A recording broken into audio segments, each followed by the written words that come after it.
안녕하십니까. 안녕하세요. 비정형 데이터 분석 텍스트 리프레젠테이션 발표를 맡은 산업경영공학과 석사과정 1학기 이면수 석사과정 김윤성입니다. 발표 시작하겠습니다. 어, 우선 텍스트 리프레젠테이션의 발표는 카운트 베이스드 리프레젠테이션 모델스에 대해서 설명을 한 뒤 디스트리뷰티드 리프레젠테이션 모델스에 대해서 설명을 하도록 하겠습니다. 우선 카운트 베이스드 모델스의 대표적인 모델인 백 오브 월드부터 시작하겠습니다. 네, 우선 백 오브 월드는 말 그대로 단어들을 가방 안에 넣는 것과 비슷한 개념입니다.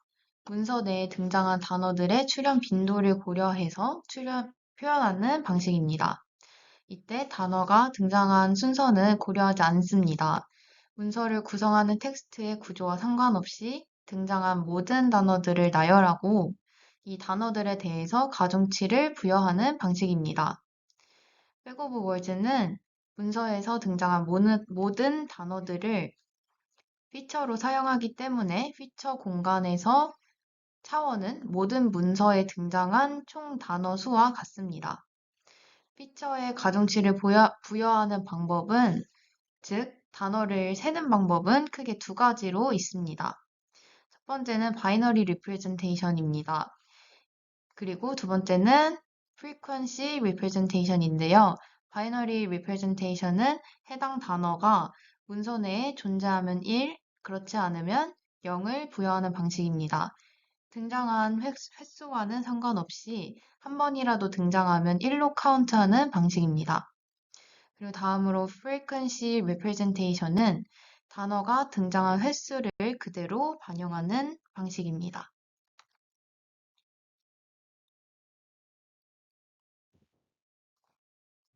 네. 여기서 예시 문장을 보자면 cats like tuna, dogs like me 라는 두 문장이 있을 때 이를 백 오브 월드로 표현을 하려면 우선 두 문장에서 나타난 모든 단어들을 나열해야 합니다. 그래서 이 문장들에서는 다음과 같이 6개의 단어가 등장했습니다. 그런 다음 이 단어들을 모두 하나의 벡터로 변환합니다. 여기서 cat의 경우 1, 0, 0, 0, 0, 0, like의 경우 0, 1, 0, 0, 0, 0 이와 같은 방식으로 모든 단어들에 대해서 하나의 벡터로 표현을 해줍니다. 그리고 이렇게 벡터로 표현된 단어들로 문장을 표현할 수도 있는데 해당 문장에 등장한 단어들을 모두 카운트 해주신 다음에 표현을 해주시면 됩니다. 여기 첫 번째 문장의 경우에는 cats love me 이렇게 총 세 가지 단어가 한 번씩 등장했기 때문에 cats의 1, love의 1, me의 1 이렇게 해서 1, 0, 0, 0, 1, 1 이렇게 벡터로 표현할 수 있게 됩니다.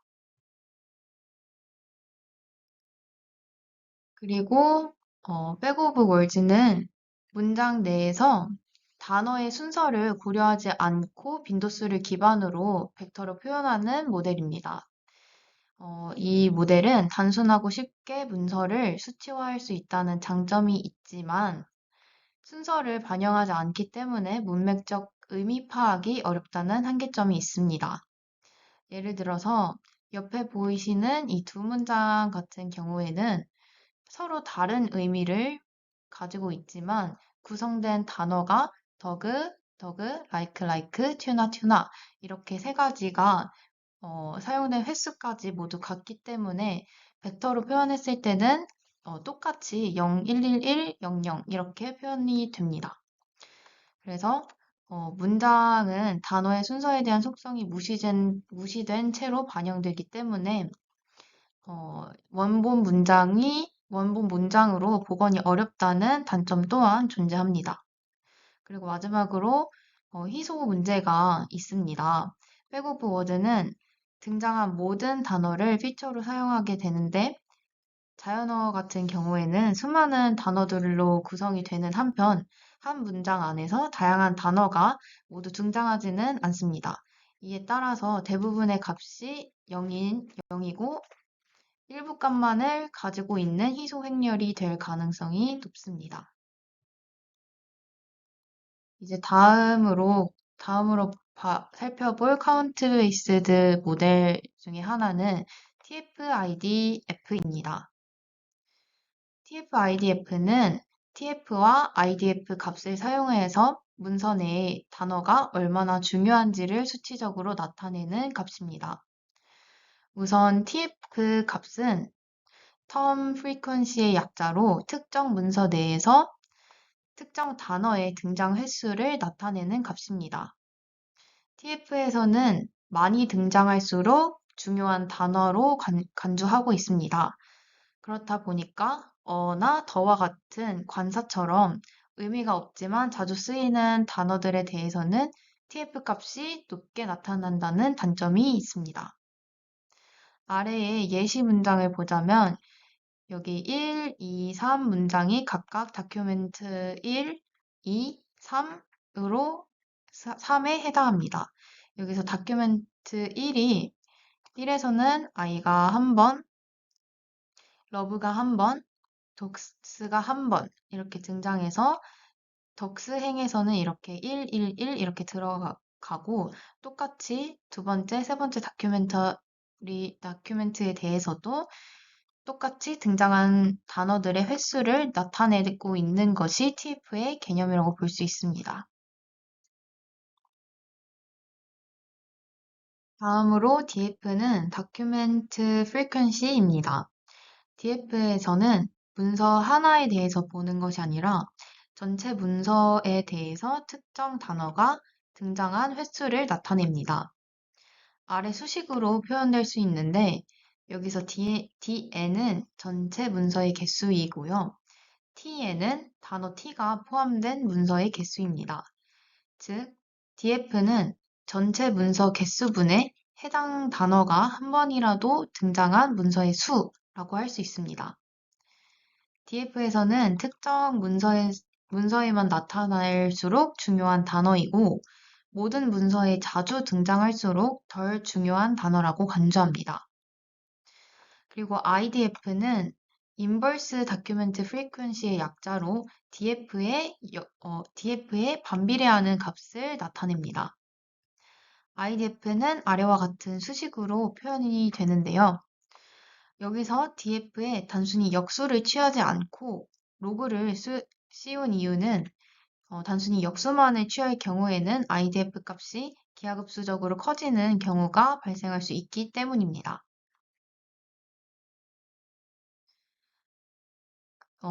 이어서 TF-IDF 값은 DF와 IDF를 곱한 값으로 나타납니다.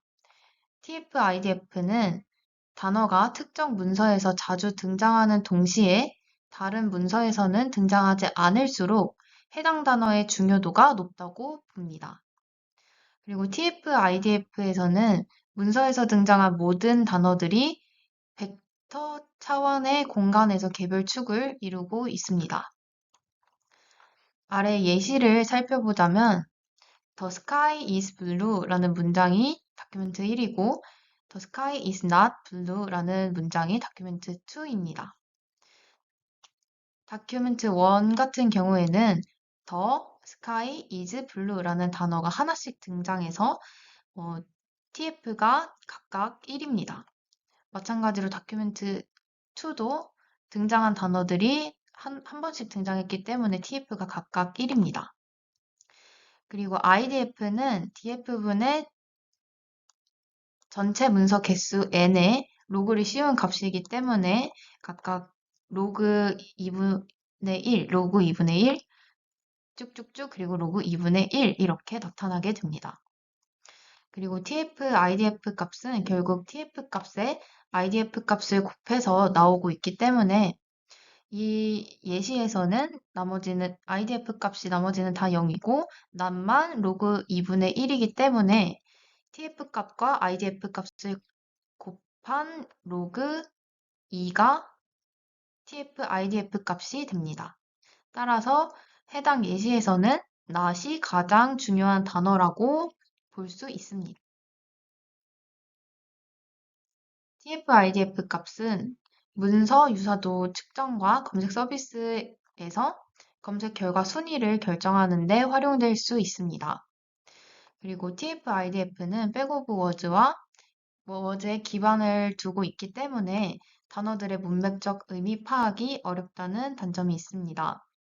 또한 대부분의 원소 값이 0이기 때문에 희소 문제도 있습니다. 마지막으로 문선에 한 번이라도 등장한 단어들이 모두 벡터 차원의 공간에서 개별축을 이루고 있기 때문에 매우 고차원이라는 한계점이 있습니다. 이어서 N그램 모델에 대해서 설명하도록 하겠습니다. N그램은 연속적으로 등장하는 N개의 단어를 뜻합니다. 화면에서 보시는 것처럼 This is a sentence라는 문장을 예시로 들었을 때 n을 1로 본다면 This is a sentence 이렇게 단어 하나씩을 보는 것이 유니그램이고요. 그리고 n이 2일 때, 즉 바이그램일 때는 연속된 두 단어를 묶음으로 보고 있습니다. 이 문장에서는 this is a sentence 이렇게 연속된 두 묶음으로 보는 것이 바이그램이고 연속된 세 단어를 보는 게 트라이그램, 연속된 네 단어로 보는 게 쿼드그램 이렇게 보고 있는데요. 그래서 n그램 모델은 n-1개의 단어가 주어졌을 때 다음 단어가 올 확률을 추정하는 확률론적 모델입니다. 상단에 보이는 수식은 n-1개의 단어가 주어졌을 때 n번째 단어가 올 확률을 구하는 식입니다. 예시로 다음과 같은 문장을 살펴보도록 하겠습니다. 여기서 동해물과 백두산이 마르고 닳도록 이 주어진 상황에서 다음으로 올 단어를 알고 싶은 상황이라고 가정을 했을 때 만약에 4g을 사용한다면 n-1개인 3개의 단어, 즉 백두산이 마르고 닳도록만을 사용하고 동해물과는 보지 않습니다. 이렇게 이 세 가지 단어만 사용해서 다음으로 올 단어를 추정하게 됩니다. 전체 코퍼스에서 백두산이 마르고 닳도록 이라는 단어 시퀀스가 100번 등장을 했다고 가정을 하고 백두산이 마르고 닳도록 하느님이가 80번, 백두산이 마르고 닳도록 대한 사람이 20번 등장했다고 생각을 한다면 백두산이 마르고 닳도록 다음으로 하느님이 올 확률은 80%, 대한 사람이 올 확률은 20%가 됩니다. N그램은 앞에 봤던 백오브 워드와 TF-IDF와 다르게 단어의 순서를 고려한다는 특징이 있습니다.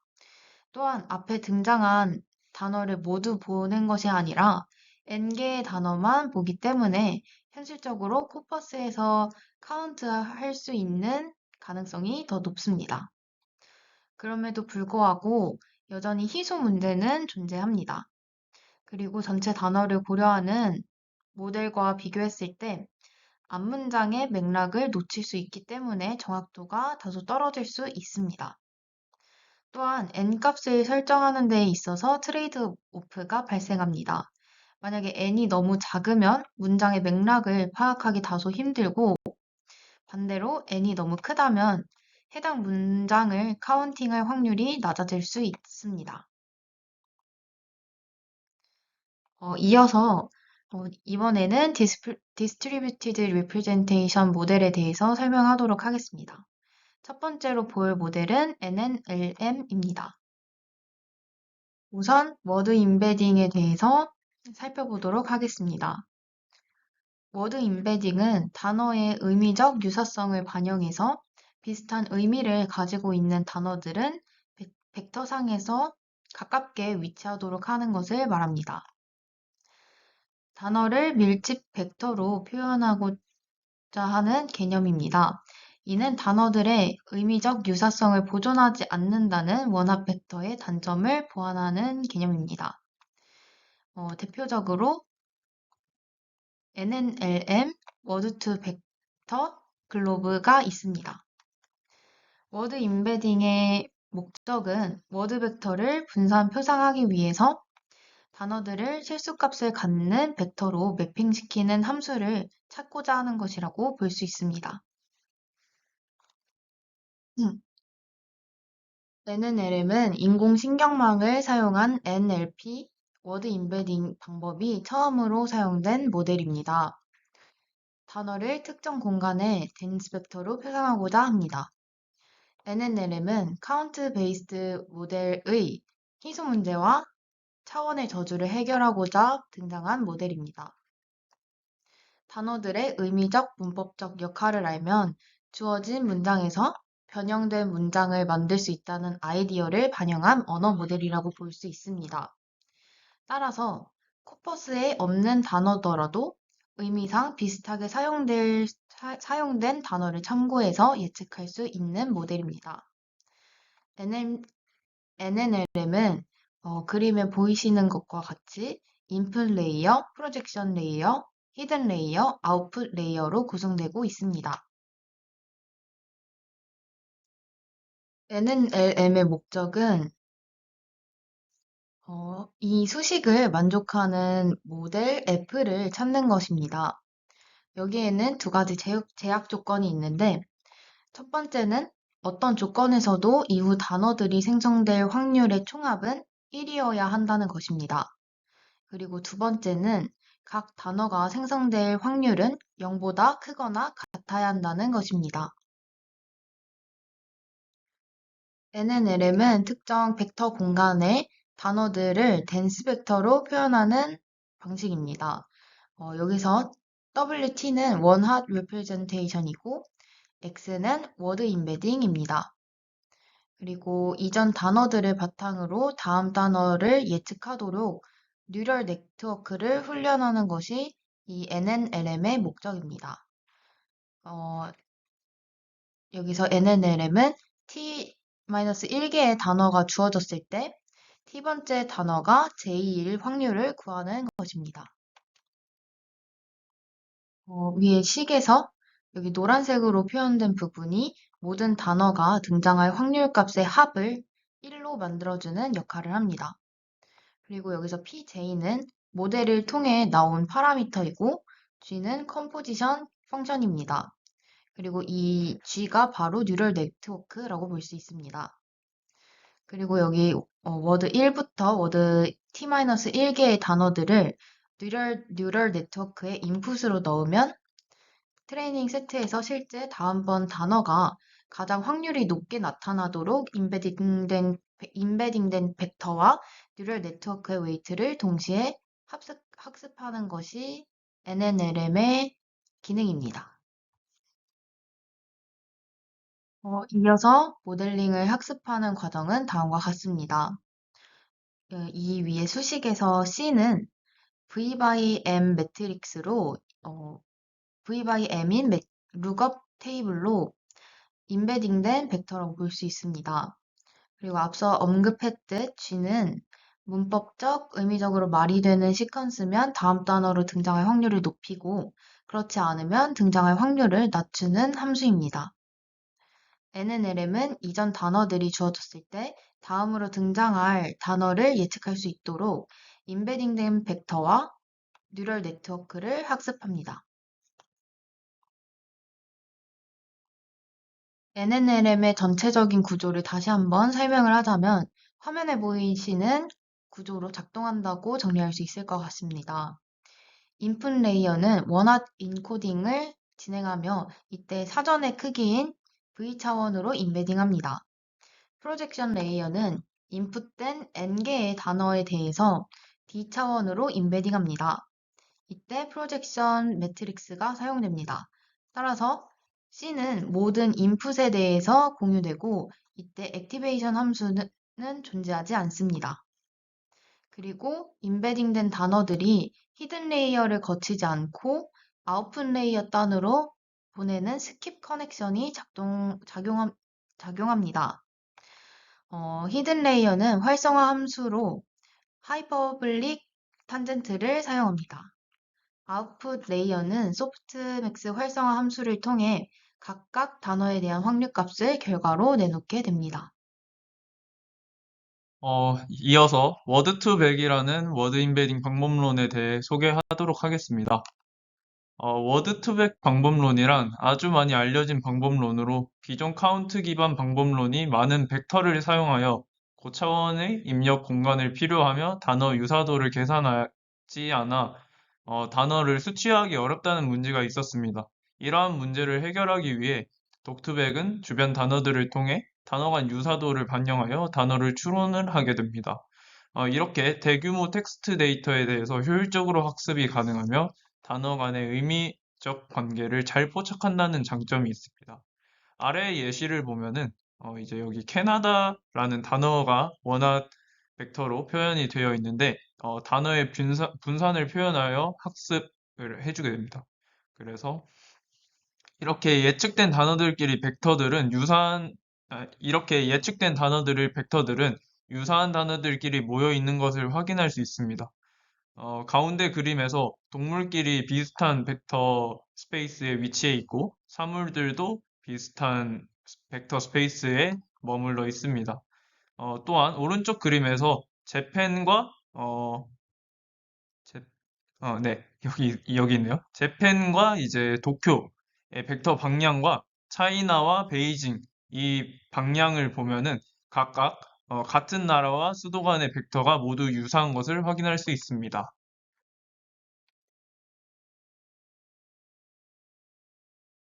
네. 워드2백은 센터드 월드와 주변 단어들을 사용하여 학습을 합니다. 이때 센터드 월드가 인풋인지 아웃풋인지에 따라 두 가지 컨셉의 아키텍처로 나뉘는데요. Continuous Backup Words를 줄여서 CBO라는 방식이 있고, 그리고 Skip Gram이라는 방식이 존재를 하는데, CBO 방식은 주변에 있는 단어들을 입력함으로써 중간에 있는 단어들을 이렇게 학습을 하는 방법이고요. 그리고 지금 다음 예시를 보면은 The fat cat sat on the mat 이라는 문장이 주어졌을 때 윈도우 사이즈를 2라고 했다고 가정을 하면은 set으로부터 두 개의 단어인 fat cat과 on the 이렇게 이 단어들이 나왔을 때 중간 단어인 set이 들어갈 확률을 maximize 하는 그런 F를 찾는 것이 목표입니다.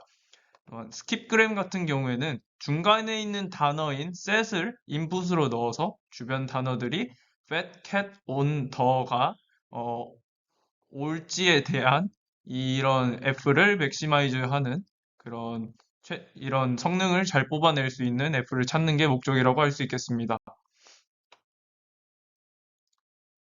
시보에 대해서 좀 더 자세하게 설명하자면은 인풋으로 주변 단어를 넣고 아웃풋으로 중심 단어를 예측하는 방법론입니다.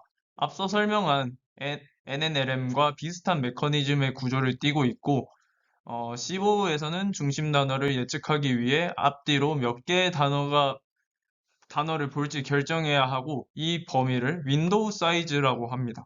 네. 그래서 이 예시에서는 오른쪽 그림을 보면은 윈도우 사이즈를 2라고 설정을 하고 파란색 부분이 센터드 월드로부터의 거리가 2까지인 윈도우들을 나타내는 겁니다. 그래서 윈도우 사이즈를 설정한 후 문장에서 오른쪽 이미지와 같이 슬라이딩 형식으로 이렇게 센터드 월드를 학습을 합니다. 우측 테이블의 주변 단어의 원합 벡터를 슬라이딩 형식으로 인풋을 받아 아웃풋으로 중심 단어에 대해 학습을 하게 됩니다.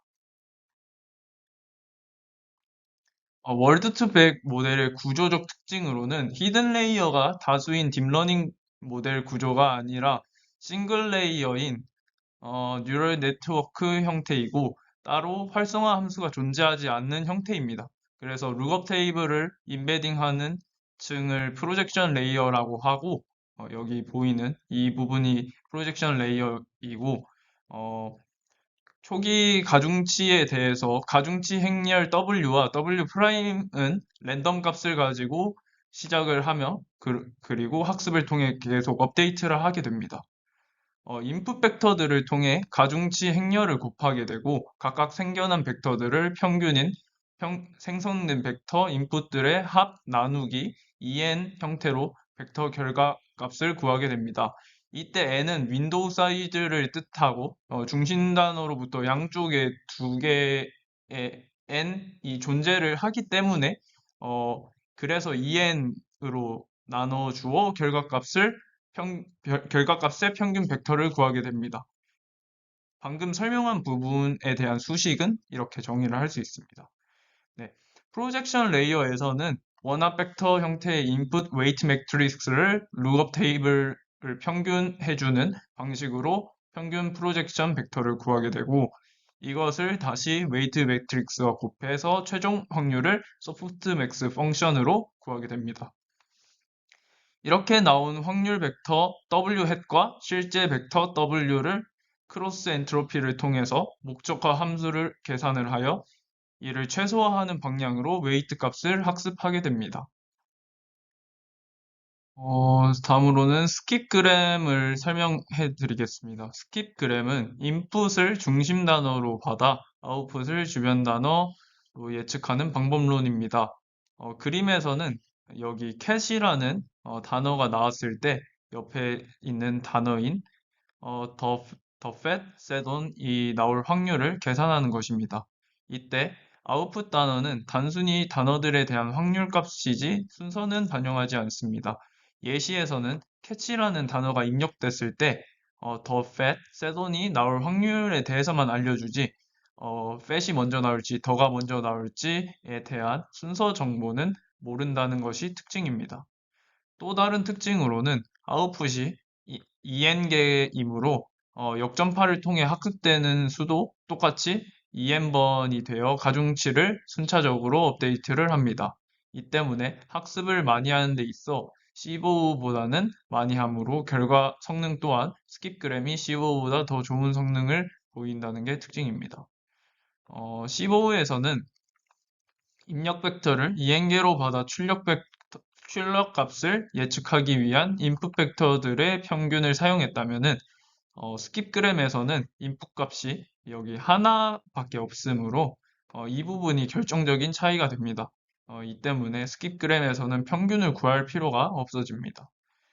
스킵그램에서는 목적 함수를 centered word가 나왔을 때 윈도우 사이즈 m에 속하는 단어들이 나올 확률 값을 로그 확률 함수를 통해 계산을 하게 됩니다. 로그를 사용하여 어, 목적 함수를 정의를 하는데 이 이유는 교차 엔트로피 차이 값이 정답 값일 때 출력이 작아질 수 있도록 오차가 커지게 하기 위해서 사용합니다. 우리가 학습해야 하는 웨이트 매트릭스 사이즈는 V가 단어 사이즈, N이 임베딩 차원수일 때 E 곱하기 V 곱하기 N 사이즈로 너무 큰 네트워크가 형성이 됩니다. 이렇게 되면은 너무나 많은 학습 시간이 소요가 되므로 스킵그램에서는 두 가지 학습 전략을 사용하게 됩니다. 첫 번째로는 서브샘플링으로 단어의 빈도수를 카운팅을 하여서 너무 많이 나오는 단어들을 확률값에 의해 제거를 하는 방법입니다. 만약 이 함수의 값이 0한 단어에 대해서 0.7이 나온다면은 이 단어는 70%의 확률로 학습이 누락될 수 있다는 것입니다. 위식에서 여기 t 부분은 threshold 값입니다.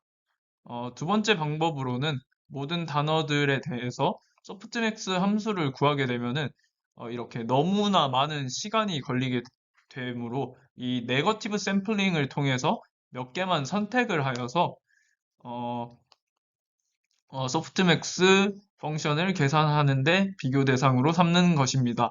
이때도 당연하게 네거티브 샘플링이 되는 빈도는 해당하는 단어가 코퍼스에서 나오는 빈도의 비례를 하여서 잡게 됩니다. 이 전략을 통해 학습에 대한 계산의 효율성을 추구하게 됩니다. 워드2백의 단점으로는 주변 단어에 대해서만 학습을 하기 때문에 전체적인 코퍼스에 대한 통계가 반영되지 않습니다. 또한 뉴럴 네트워크 기반이므로 학습 시간이 너무 길기도 하고 샘플링 기법을 통해서 어느 정도 보완을 해주긴 하지만 여전히 빈번하게 쓰이는 단어들에 대해서는 학습을 하는 경우 단어 학습에 대한 불균형이 존재할 수 있습니다. 어, 이런 워드2백 방법론의 단점을 보완할 수 있는 글로브 그 방법론에 대해서 다음으로 설명을 드리겠습니다. 글로브 같은 경우에는 매트릭 팩토라이제이션 메소드에 기반한 방법론으로 단어 간 중복을 카운트하여서 중복 가중치를 기반으로 예측을 합니다. 이때 사용되는 것은 이 동시 등장 확률로 K by I는 동시 등장 행렬로부터의 특정 단어 I의 전체 등장 횟수를 카운트하고 특정 단어 I가 등장했을 때 어떤 단어 K가 등장한 횟수를 카운트하여 계산한 조건부 확률 값입니다. 어, PK by I에서 I를 중심 단어 센터 월드라고 하고 K를 주변 단어 컨텍스트 월드라고 했을 때 위에서 배운 동시 등장 행렬에서 중심 단어 i의 행의 모든 값을 더한 값을 분모로 하고 그리고 i 행의 k열 값을 분자로 한 값이라고 볼 수 있겠습니다.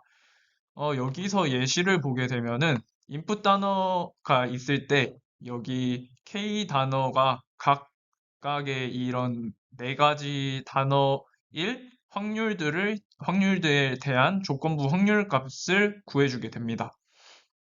우리는 동시에 등장하는 확률인 여기 A 부분, 이 A의 패턴을 주목해야 하는데 이 K 단어가 만약에 아이스와 연관이 있고 스팀과의 연관성이 없다면은 이 A 부분에 대한 값이 이렇게 클 것이고 여기서는 K가 솔리드였는데 솔리드는 아이스와 연관이 실제로 있기도 하고 스팀과는 연관이 없기 때문에 이런 패턴을 보이면은 이 A에 대한 부분의 값이 크게 보일 것이고 반대로 게스 같은 경우처럼 이제 스팀과 연관이 있지만 아이스와 연관이 없는 경우에는 A가 작은 값을 보일 것입니다.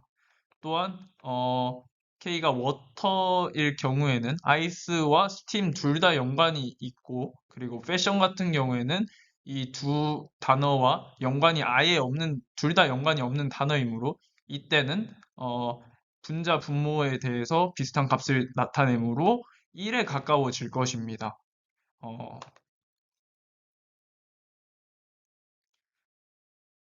이 손실함수는 동시등장 확률을 바탕으로 설계가 됩니다.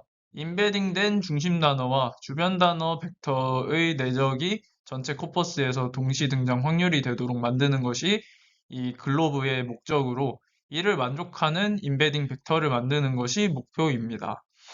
이를 식으로 표현한다면 여기 닷 프로덕트 월드 I, 월드 K는 여기서 보이는 것처럼 P, K 바 I로 표현이 되고 이때 가장 중요한 것은 단어 간의 관계가 잘 표현돼야 하는 함수여야 하므로 동시 등장 확률의 관계 B를 가지고 사용을 하고 벡터 ijk를 가지고 어떤 함수 f에 적용하면 동시 등장 확률 비율을 계산할 수 있다고 가정을 합니다.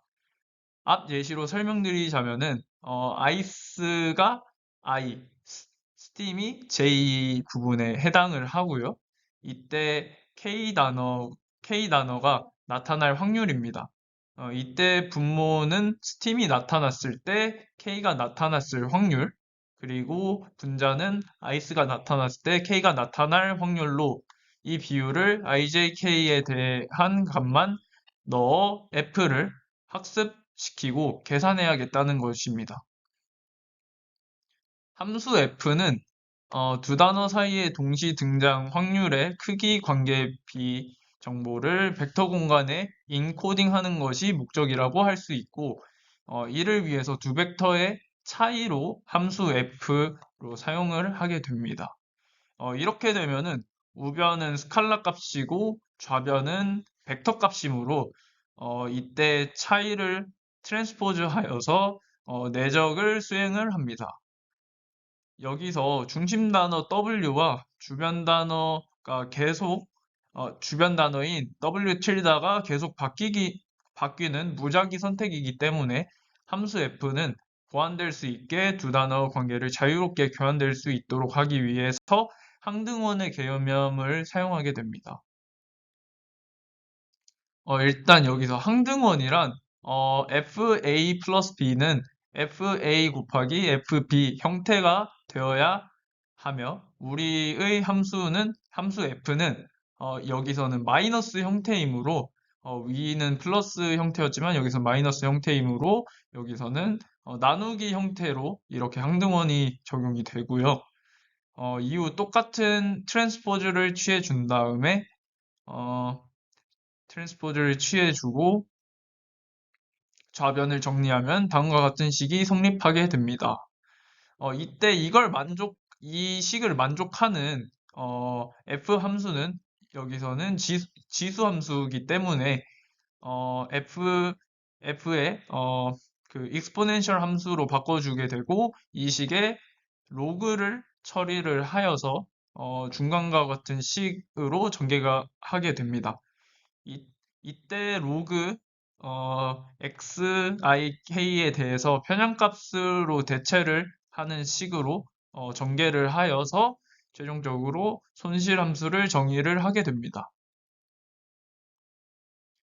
그래서 손실함수는 앞에서 전개한 예측값인 y'에 대한 식과 실제값인 y값 오차를 구하여 차이를 최소화하는 방향으로 학습을 하게 됩니다.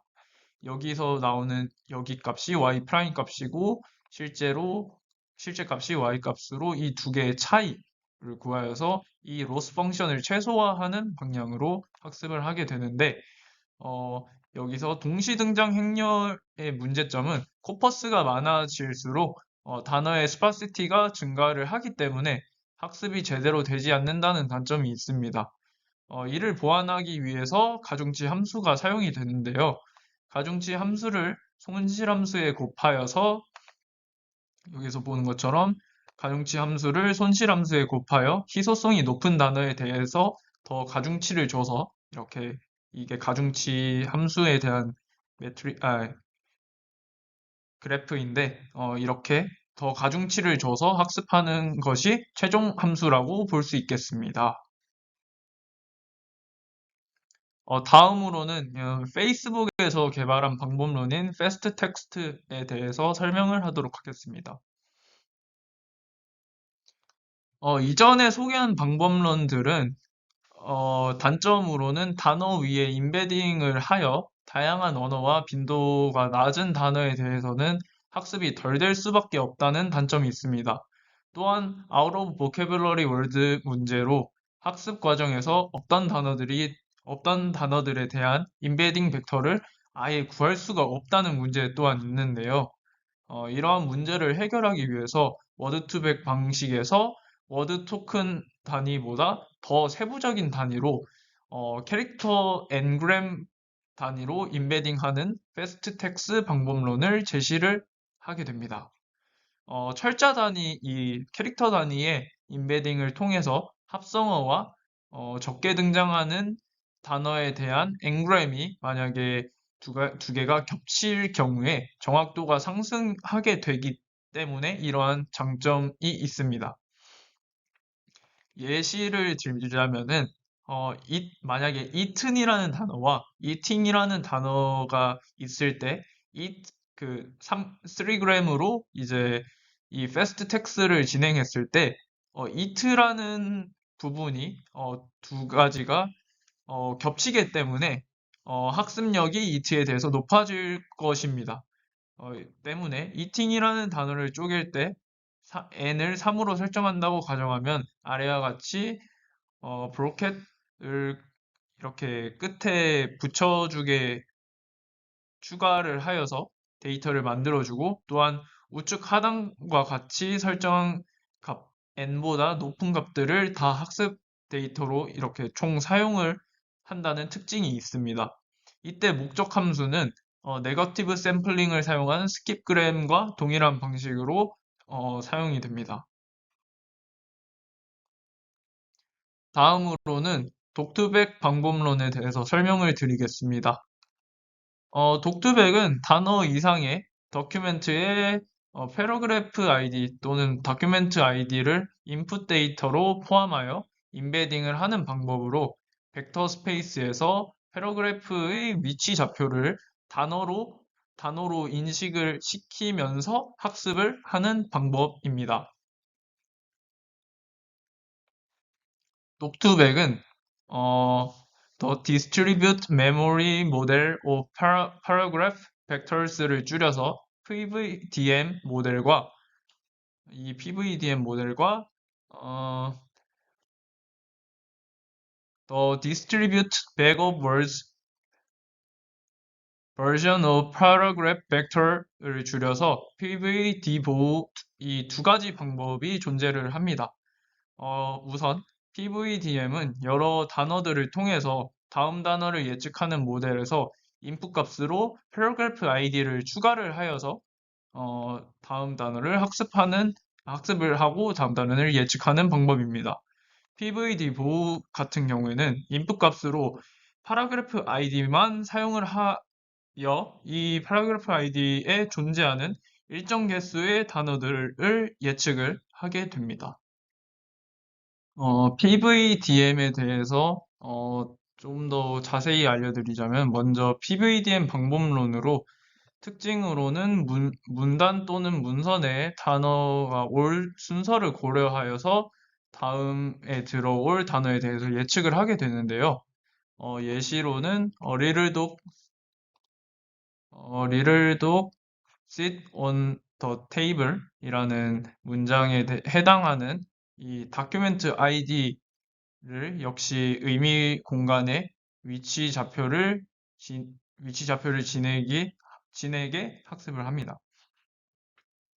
그리고 모든 스냅샷에서 다른 평균들의 위치 좌표와 함께 평균들을 취하여 컨텍스트 벡터를 만듭니다. 그 다음은 워드2백과 같은 메커니즘으로 이루어집니다. 다큐멘트 아이디 플러스 4개의 이 단어로 이루어진 컨텍스트 벡터에 가깝도록 y와 캣의 위치를 조절을 하게 되고요. 독투백은 도큐멘트 아이디와 각 문서 혹은 문장에 등장하였던 단어들이 서로 가까워지도록 다큐멘트 벡터들을 움직입니다. 단어가 다르더라도 단어의 벡터들이 비슷하다 보니 각 문장에서 다큐멘트 벡터가 비슷해집니다. 오른쪽 벡터 좌표 값을 보면은 캣과 도그가 비슷하고 여기서는 테이블과 보드가 비슷하기 때문에 little cat sit on table 이라는 문장이 지금 현재 little dog sit on the table, sit on board, 테이블과 보드 이렇게 바뀔 수도 있고 도그도 도그와 캣 이렇게 문장이 비슷하기 때문에 바뀔 수 있다는 것이 컨셉입니다. 다음으로 설명드릴 PVD보 방법론의 특징으로는 문단 또는 문서 내의 단어 순서를 고려하지 않고 다큐멘트 아이디 벡터를 사용하여 다음 단어들을 예측을 하게 됩니다. 이런 특징으로 PVD보는 각 다큐멘트에 대한 단일 벡터를 생성을 하여 문단의 의미를 표현하고자 하는 게 목적입니다. 마지막으로 간략하게 텍스트 레프리젠테이션과 관련된 이외 방법론들의 컨셉을 설명하고자 합니다. 앞서 언급한 텍스트 레프리젠테이션 방법론들을 응용한 또 다른 방법론들은 정말 많습니다. 여기서는 어떤 컨셉으로 다른 방법론들이 만들어지는지를 소개를 하고자 합니다. 다른 텍스트 레프리젠테이션 방법론들이 만들어지는 방법의 컨셉은 크게 두 가지로, 첫 번째는 기존의 방법론에 추가의 클래스를 학습시켜 응용하는 방법이 있습니다. 독투백 기존의 워드2백이라는 그런 방법론에서 다큐멘트 아이디를 추가한 것이고, 이외에도 아래와 같이 영화 리뷰 데이터를 활용을 한 모델로 텍스트 데이터와 패러그래프 아이디 그리고 이 랭크 데이터를 학습을 하여서 이렇게 클래스를 하나 더 추가를 하는 학습 방법이 있는데, 이것은 Supervised Paragraph Vector, 즉 SPV 방법론이라고 불리기도 합니다. 두 번째로는 단어 임베딩을 통해 가변적 데이터를 고정적 사이즈 데이터로 만들어준다는 컨셉에서 텍스트가 아닌 다른 도메인에 적용을 하는 것입니다. 예시로서는 이렇게 서로 각각 다른 사용자 행동에 대한 시계열 로그 데이터가 들어온다고 했을 때 이 각각 다른 가변적 데이터들을 고정된 로그 사이즈로 임베딩을 하여서 이 각각의 임베딩된 데이터들이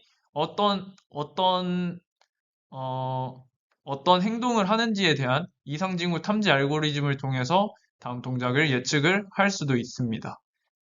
어,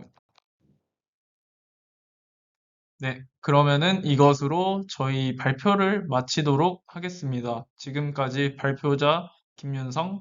이면수였습니다. 네, 감사합니다. 감사합니다.